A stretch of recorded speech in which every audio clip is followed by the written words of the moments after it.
Quando falamos em aflições e sofrimentos, temos os mais diversos tipos: dores físicas, perdas em entes queridos, reveses financeiros, sofrimentos por ingratidões e traições, e tudo isso nos causa um grande abalo emocional caso não estejamos devidamente preparados. É sobre isso que conversaremos hoje aqui no episódio 7 do nosso quadro Estudando o Evangelho segundo o Espiritismo, que vai ao ar todas as quartas-feiras às 19 horas. Então, deixe seu like, compartilhe esse vídeo e inscreva-se no canal Davi Menezes, o Semeador Espírita, para não perder sempre as novidades que temos por aqui. Já vou deixar aqui em cima um linkzinho, um card, melhor dizendo, para você assistir a playlist do nosso canal sobre o Evangelho segundo o Espiritismo. E deixarei também outro card aqui para que você possa ter acesso ao nosso encontro passado, no qual comentamos a primeira parte do capítulo Bem-aventurados os aflitos, porque hoje iremos comentar a parte final deste capítulo, no qual iremos analisar diversas mensagens de espíritos superiores que estão aqui nesta obra maravilhosa que é o Evangelho segundo o Espiritismo. Então, já iniciaremos nossa conversa analisando a mensagem do espírito Lacordaire, quando ele fala sobre o bem e o mal sofrer. É certo, todos nós temos nossa cota de sofrimentos aqui na Terra. Algumas são mais perceptíveis, outras são mais ocultas, o que não quer dizer que deixem de ser menores ou maiores, conforme o caso. Então, mesmo quando observamos para a vida de alguém que aparentemente tem riqueza, saúde, juventude, mesmo com tudo isso, esta pessoa tem a sua cota de sofrimento, ou terá mais adiante. Dificilmente alguém passa aqui pela Terra sem sofrer com algum desses tipos de aflições que já mencionei, ou outros que iremos mencionar aqui adiante. Então, o que nos faz diferentes diante das aflições que surgem é como lidamos com elas. Tem o bem e tem o mal sofrer. O mal sofrer é aquele da pessoa que não aceita por nada no mundo qualquer tipo de sofrimento. Fica se lamentando, se lamuriando, blasfemando contra Deus, o que só faz tornar a sua situação ainda mais difícil. Difícil de superar e difícil de resgatar os débitos do passado. Porque se nós estamos passando por sofrimentos hoje, certamente temos motivos para isso, como comentamos no vídeo anterior ao falarmos das causas atuais e anteriores às aflições. Então não devemos achar que somos perseguidos por Deus, que somos esquecidos por Ele ou que somos injustiçados pelo nosso Pai maior. Devemos procurar entender o que aquele sofrimento vem nos ensinar. E quando fazemos isso, estamos aí vivenciando o bem sofrer. Para bem sofrermos, reflitamos sobre esses ensinamentos. Aprendamos a louvar a Deus mesmo diante do sofrimento por estar nos dando a oportunidade de despertar, ainda nessa vida, para a necessidade de repararmos erros do passado, de melhorarmos em alguns aspectos da nossa conduta no nosso dia a dia. Então, fala aqui. É preciso ter por base uma fé viva na bondade de Deus. Ele já muitas vezes vos disse que não coloca fardos pesados em ombros fracos. Devemos lembrar, portanto, do militar. Nenhum militar consegue alçar altos postos sem que ele consiga se esforçar na frente de batalha, provar o seu valor diante do inimigo, diante da guerra. Nós somos assim também diante de Deus. Para provarmos o nosso valor a Ele, precisamos lidar com as dificuldades que eventualmente surjam. Então, quando Jesus fala bem-aventurados os aflitos, ele quer dizer que são bem-aventurados aqueles que têm a oportunidade de provar a sua fé diante das dificuldades que surjam e ali conseguindo superar esses obstáculos com fé em Deus e sem perder o ânimo. Adiante, temos a mensagem do Espírito Santo Agostinho ao nos diferenciar o mal e o remédio. Porque, ao estarmos diante de um sofrimento, temos que encarar aquilo como um remédio para a nossa alma. É a oportunidade que Deus nos dá de ir sofrendo esse amargor da provação, da expiação, conseguirmos sanar nossas faltas do passado, resgatar os nossos débitos, entrarmos em paz com a nossa própria consciência. E o que é uma vida inteira de sofrimento diante da eternidade? 100 anos de dores e de aflições, ainda assim, correspondem a um período curto se compararmos à eternidade do nosso espírito. É verdade que é difícil, quando estamos aqui mergulhados na carne, lidarmos com essas provações. Ninguém disse que é fácil, nem Jesus, mas ele falou que vinde a mim, vós que sofreis, porque eu vos aliviarei. Então lembremos disso, busquemos Jesus, busquemos os seus ensinamentos e tudo isso irá nos confortar a alma, irá nos ajudar a superar com mais tranquilidade e com mais mérito. Lembremos também que quase sempre essas provações que estamos enfrentando hoje foram escolhidas por nós mesmos lá no mundo espiritual, com a ajuda dos nossos benfeitores espirituais. Muitos não sabem disso, mas é verdade. Ao planejarmos nossa reencarnação, tendemos a, junto com nossos orientadores espirituais, decidir os caminhos que iremos trilhar, pelo menos a maior parte deles, os mais relevantes, no que dizem respeito, por exemplo, à condição financeira, à condição de saúde, à situação familiar, o aspecto físico, o relacionamento conjugal que iremos constituir, porque destes pontos da nossa vida costumam sair as grandes provações, as grandes dificuldades e também as fortalezas para enfrentarmos as demais provas das nossas vidas. François Nicolas Madeleine, o cardeal Morlot, também traz uma mensagem belíssima aqui no Evangelho segundo o Espiritismo, ao discorrer sobre o fato de que a felicidade não é deste mundo. E conforme já falei antes, ele vem dizer ainda com mais beleza o seguinte: com efeito, nem a riqueza, nem o poder, nem mesmo a florida juventude são condições essenciais à felicidade. Digo mais, nem mesmo reunidas essas três condições tão desejadas, podemos ter a felicidade realmente garantida, porque as oportunidades na nossa vida para a evolução e as situações que nos causam limitações e sofrimentos são as mais variadas possíveis, para que se cumpra a afirmação de que todos nós teremos nossa cota de sofrimentos e de aflições. Porém, nós podemos perceber que da evolução que a humanidade demonstra hoje, já podemos extrair daí uma premonição, uma previsão de que no futuro a humanidade evoluirá ainda mais. Porque se saímos lá das cavernas e chegamos até aqui, por que esse progresso irá parar? Da mesma maneira, se saímos de uma época em que as guerras aconteciam das mais diversas formas e chegamos a uma época em que há sim guerra ainda, muitas guerras, diga-se de passagem, mas que mesmo nas ocorrências bélicas temos tratados, legislações que limitam a forma dessa guerra, que exigem reparação àqueles países que foram vitimados por ela, demonstrando que mesmo aí, nesse aspecto mais cruel da humanidade, já encontramos uma certa evolução. E que, com certeza, no futuro, iremos chegar a um momento de fim dessas guerras. Vai ser agora? Vai ser daqui a 100 anos? Dificilmente. Mas, daqui a algumas dezenas de séculos, quem sabe isso já aconteça.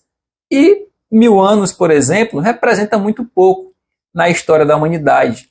Se pararmos para pensar que de Moisés até Jesus, foram aí mais de 2000 anos. De Jesus até o Espiritismo, quase 2000 anos também. E do Espiritismo para cá, nós temos pouco mais aí de 100 anos, de 150 anos. Nem chegamos a 200 ainda. Então, temos a certeza de que esse novo Consolador, prometido por Jesus, vai ajudar nesse conserto da humanidade. E isso, certamente, pode levar mais 1000 ou 2000 anos, mas estamos passando por um momento de transição. Cabe a cada um de nós dar a nossa colaboração nessa atividade. E você pode me estimular aí, né, com um likezinho para continuar nessa missão de levar a mensagem de Jesus. Já deixou seu like? Se não, deixa aí.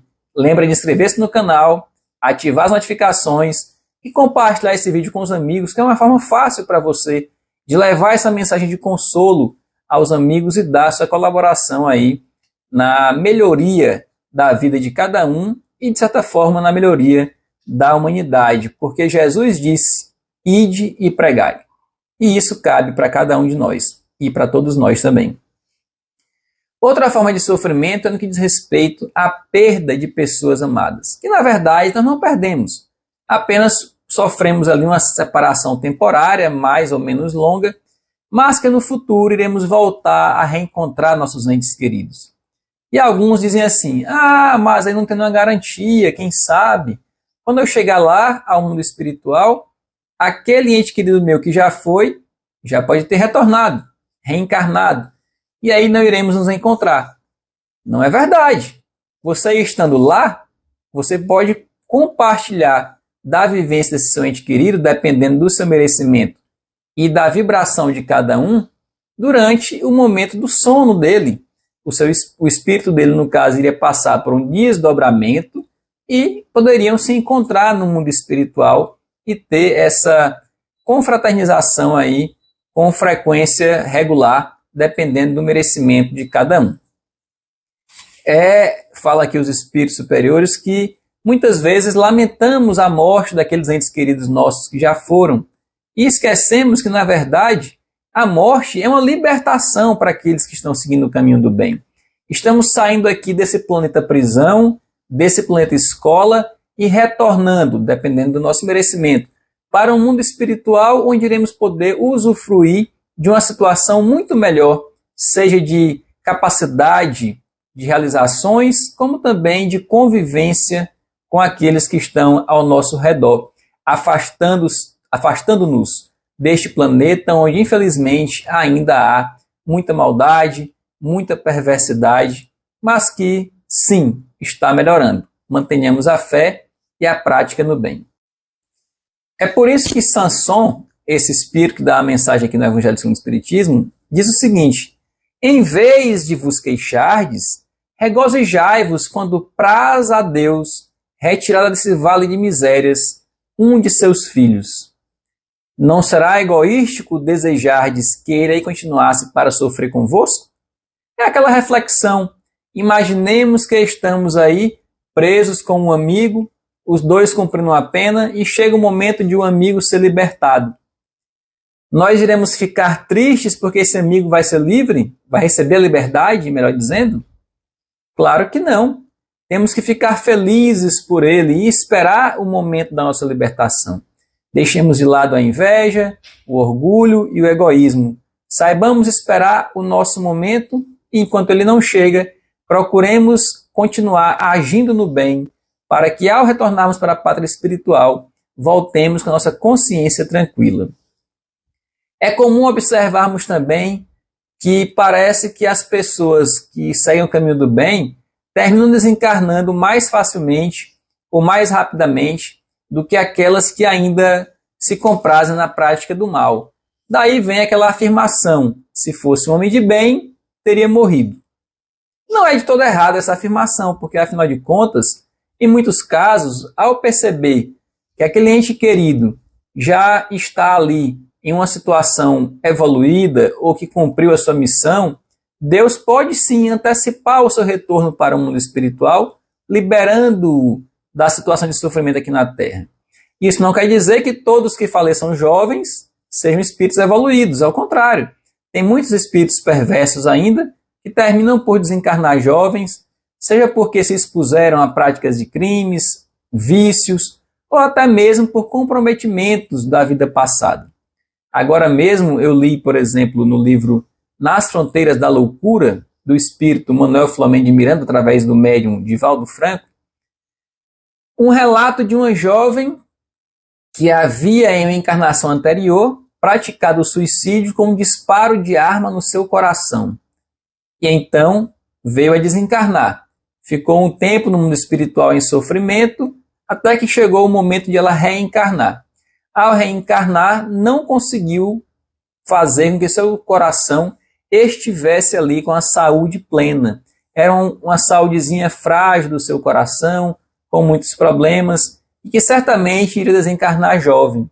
E aí, em um período de carnaval como esse, pelo qual estamos passando agora, ela que foi uma jovem criada em uma família que procurava direcioná-la para o caminho do bem, terminou então em certo momento, já na sua juventude, com 18 anos de idade aproximadamente, se deixando levar por convites de amigos, e então dirigiu-se a um local de evento público de carnaval.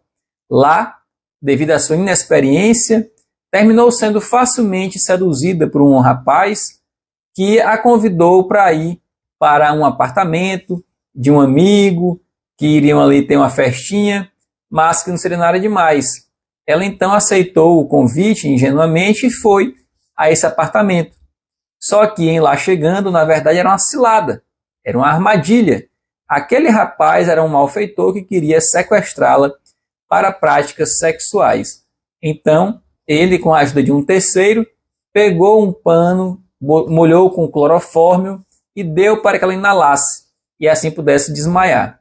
Devido, porém, à sua situação de fragilidade cardíaca, a jovem acabou falecendo e retornando para o mundo espiritual. Vemos então que muitas vezes esse desencarne mais cedo decorre também de situações das nossas existências anteriores, seja por problemas já relacionados ao perispírito que fragilizou a nossa situação de encarnar nesse corpo, seja por conta de dívidas do passado, mas o que importa é que enquanto estivermos aqui na Terra, procuremos a cada dia fazer o melhor do que no dia anterior. E assim iremos, com tranquilidade, poder retornar ao mundo espiritual, com a certeza de que avançamos um pouco na marcha para a luz. Mas Fenelon nos adverte que também há aqueles tormentos voluntários, pessoas que criam na sua cabeça sofrimentos que não precisariam existir. O ciumento, o invejoso, o egoísta, são pessoas que estão constantemente sofrendo, porque não conseguem ter aquilo que desejam, porque sentem-se mal pela vitória do seu vizinho, do seu amigo, e aí trazem para si aflições totalmente desnecessárias. E aqui fala, poderia ele pelo menos gozar de relativa felicidade, se não a procurasse nas coisas perecíveis, ou seja, quando nós colocamos nossa felicidade nas coisas da terra, nas coisas materiais, tendemos aí a ter muitas frustrações. Quando, porém, direcionamos o nosso olhar, a nossa vivência para as situações espirituais, encontramos uma felicidade sem mescla. É o caso, por exemplo, de Gandhi, que certa vez, ao ser recepcionado no aeroporto de Londres por uma comitiva real que lá se encontrava, para levá-lo ao encontro com a rainha, Gandhi então passava ali pelo aeroporto junto com essa comitiva e observava as vitrines cheias de peças luxuosas, de ouro, relógios caríssimos, canetas Montblanc, e então ele ficava olhando toda aquela iluminação e parava em frente a uma vitrine e outra, até que o chefe da delegação real indagou, Mahatma, tem algo aí que lhe agrade? Se tiver, por favor, diga. Será um prazer para nós, para a rainha, poder presenteá-lo com algo que o senhor deseja. E Gandhi, então, com muita tranquilidade, disse, não, meu filho, não tem nada que me interesse aí. Na verdade, eu estou só observando o tanto de coisas que existem e das quais eu não tenho mais necessidade. Quando nós estivermos nesse nível de evolução, estaremos aí dando um passo muito grande para a felicidade, porque estamos nos distanciando dos objetivos materiais e sim procurando vivenciar uma realidade mais espiritual. Um dos alertas mais fortes vem de Delfina de Girardin, que na mensagem A Desgraça Real nos adverte que muitas vezes o sofrimento está naquilo que imaginamos ser a alegria. Ou seja, há sofrimentos que vêm para nos resgatar, para nos libertar, enquanto há felicidades, há alegrias que nos fazem ficar prisioneiros da carne, dos desejos materiais. E é por isso que ela fala o seguinte, venho eu dizer-vos que quase toda a gente se engana, e que a desgraça real não é absolutamente o que os homens, isto é, os desgraçados, o supõem. eles a veem na miséria. Sim, é desgraça para os que só veem o presente. A verdadeira desgraça, porém, está nas consequências de um fato mais do que no próprio fato. Ora, tudo o que se chama infelicidade, segundo as acanhadas vistas humanas, cessa com a vida corporal e encontra a sua compensação na vida futura. Veja só que alerta importante de Delfina de Girardin, porque inverte totalmente a ótica sob a qual observamos a vivência humana. E ela continua ainda, e peço permissão para ler para vocês esse trechinho um pouquinho mais longo, porque é magistral, quando ela diz: vou revelar-vos a infelicidade sob uma nova forma, sob a forma bela e florida que acolheis e desejais com todas as veras de vossas almas iludidas. A infelicidade é a alegria, é o prazer, é o tumulto, é a vã agitação, é a satisfação louca da vaidade, que fazem calar a consciência, que comprimem a ação do pensamento, que atordoam o homem com relação ao seu futuro. A infelicidade é o ópio do esquecimento que ardentemente procurais. E lembre-se, a Deus não se engana, não se foge ao destino. Por isso, meus amigos, estejamos atentos a isso. Não cedamos tanto aos instintos da matéria, aos prazeres mundanos, que são sim atraentes, mas precisamos lembrar que somos seres espirituais vivenciando uma existência corporal, e não o contrário.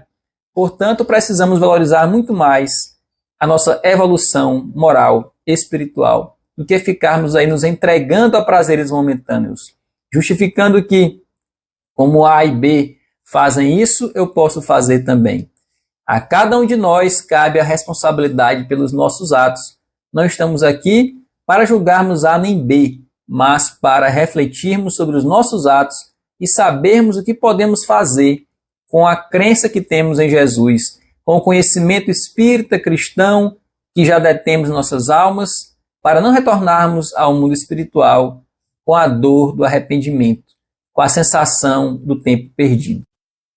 Importante alerta também nos foi dado por François de Geneve ao nos recordar que há muitos espíritos que padecem pela melancolia, espíritos que estão aqui encarnados e que não encontram alegria em nada que fazem. Nesse sentido, Humberto de Campos nos relata, no livro Boa Nova, um episódio em que Jesus adverte o seu apóstolo Bartolomeu de que não podemos querer levar a mensagem do Evangelho, que é uma mensagem de boa nova, sem encontrarmos alegria no que fazemos. Nesse mesmo sentido também, que o Espírito Natanael, através da médium Ana Paula Weck, no livro das coisas que vi e senti de Jesus, que Lázaro também sofreu esse mesmo mal da melancolia. E em certo momento, Jesus diz a ele que ele precisa encontrar uma motivação. E Lázaro fala que quando estava perto de Jesus, sentia sim essa alegria, mas quando se afastava, sentia um vazio em sua alma. E é por isso que Lázaro teve que passar por aquela experiência da aparente morte durante 3 dias para ser trazido de novo à vida por Jesus, e a partir de então ele entendeu, ele percebeu o valor da existência aqui na Terra. Então, meus amigos, por maiores que sejam as dificuldades, os sofrimentos, as perseguições, os abandonos, louvemos a Deus sempre, nem que seja apenas pelo fato de estarmos vivos, porque só isso, a bênção do esquecimento, nossos erros passados, a oportunidade de recomeçar nossa existência, já é um grande motivo para agradecermos a Deus sempre. E se há pessoas que não querem sofrer de jeito nenhum, há outras que pretendem inventar sofrimentos ou aumentar aqueles que possuem, imaginando que assim se aproximarão mais de Jesus e de Deus. Mas não é isso que Deus espera de nós. Ele não quer que inventemos sofrimentos, mas apenas que saibamos ter resignação diante daqueles que surgem em nossa vida. E sim, é lícito querermos nos libertar desse sofrimento, desde que para isso não venhamos a nos comprometer espiritualmente, prejudicando a quem quer que seja, ou lamentando, blasfemando contra Deus. Deus nos deu a inteligência e o instinto de sobrevivência justamente para que possamos querer evoluir sempre. Da mesma forma, Deus espera que utilizemos esse conhecimento, essa capacidade, para ajudar o nosso irmão de jornada a libertar-se do seu sofrimento também. Nenhum de nós tem o poder, tem o merecimento e a responsabilidade de julgar o próximo, de dizer, se ele está sofrendo é porque na vida passada fez algo de ruim e agora está pagando, então merece mesmo esse sofrimento. De forma alguma. Quem de nós pode dizer se Deus não nos colocou ali, na frente daquele nosso irmão que está em sofrimento, para ser uma ferramenta de salvação para ele? Quando fazemos isso, nós somos verdadeiros anjos da guarda desses nossos irmãos. Portanto, nós podemos sim ser anjos desde agora, mesmo com os nossos defeitos, sempre que ajudamos alguém que está passando por algum tipo de necessidade, nos assemelhamos a esses irmãos que já alcançaram um patamar mais alto na escala evolutiva. É importante lembrar que assim devemos sempre que possível colocar termo a esse sofrimento dos nossos irmãos, porque diz aqui no Evangelho segundo o Espiritismo uma passagem que achei muito bonita. Deve o espírita estar compenetrado de que a sua vida tem de ser um ato de amor e devotamento.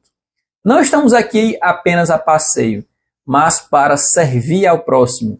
E Jesus nos disse isso, que até ele não veio para ser servido, mas para servir. Dentre esses serviços, porém, jamais podemos incluir aquele de abreviar a vida do próximo ou a nossa própria vida. Por maiores que sejam os sofrimentos físicos ou morais pelos quais alguém esteja passando, em nenhum momento podemos antecipar o seu desencarne. Só a Deus compete retirar a vida de alguém.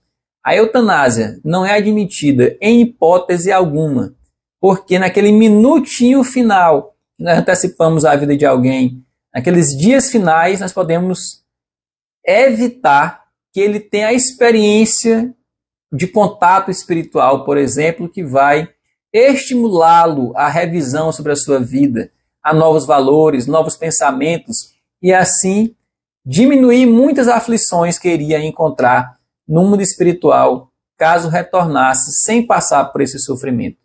É por isso que as doenças terminais, das quais temos tanto medo, terminam por prestar um grande serviço à humanidade, especialmente aqueles espíritos endividados, comprometidos, cheios de vícios, cheios de débitos a reparar, porque nos leva a ter uma oportunidade de começar a refletir sobre a vida, ainda que quantas pessoas passam a existência inteira dizendo que não acreditam em Deus e quando se encontram diante de uma doença terminal, procuram uma igreja, um centro espírita, um templo evangélico, procuram uma filosofia de vida diferente, porque se depara com aquele momento crucial entre a vida física e o retorno para a vida espiritual. E finalizando, vamos nos aproveitar do ensinamento de São Luís para dizer o seguinte, que há casos em que nos é lícito colocar a nossa vida em risco para auxiliar o próximo, mas desde que não queiramos morrer realmente, estamos aceitando correr o risco de perder a nossa vida para salvar do próximo, mas querendo, na verdade, sair os dois salvos dessa situação tão difícil. Quando nós expomos nossa vida a risco, querendo realmente morrer, mas com a desculpa de que eu vou morrer salvando alguém, vou perder o mérito disso, porque na verdade eu apenas queria praticar o suicídio e estava aí tentando enganar Deus, digamos assim, que eu vou fazer um bem, mas no fundo, o que eu queria mesmo era praticar o suicídio. Por isso diz aqui, o verdadeiro devotamento consiste em não temer a morte, quando se trate de ser útil, em afrontar o perigo, em fazer de antemão e sem pesar o sacrifício da vida, se for necessário. Atenção, mas buscar a morte com a premeditada intenção, expondo-se a um perigo, ainda que para prestar serviço, anula o mérito da ação. Então, meus amigos, assim nós concluímos este estudo do capítulo Bem-aventurados os aflitos, que foi dividido em duas partes, como já deixei o card no começo, mas vou colocar aqui no final novamente o vídeo relacionado à primeira parte desse capítulo e a playlist sobre os outros capítulos já estudados do Evangelho segundo o Espiritismo. Venha conosco, vamos concluir esse estudo do Evangelho segundo o Espiritismo, que já está aí bem adiantado. Vamos concluir ainda neste ano, com fé em Deus, e depois iniciar um estudo de uma outra obra de Kardec que iremos aí decidir no futuro, porque não há como estudar o Espiritismo sem conhecer Kardec. Kardec é a base, é sobre ele que se assenta a verdadeira doutrina espírita capaz de nos estimular a nossa reforma íntima. Não precisamos aí de misticismo, de quaisquer outras coisas inusitadas que algumas outras religiões adotam e que nós respeitamos, mas que fiquem lá nas suas religiões. Aqui no Espiritismo, não precisamos disso. O Espiritismo é a religião da simplicidade, do contato direto com Deus, uma religião, uma doutrina consoladora que nos desperta para a prática do bem, que nos coloca de frente com a nossa própria consciência, para que, nos melhorando, ajudemos também a melhorar a humanidade. Então, muito obrigado a todos pela participação em mais esse vídeo. Deixe seu like, compartilhe com os amigos, inscreva-se no canal, ative as notificações e até a próxima. Fique com Deus e muita paz.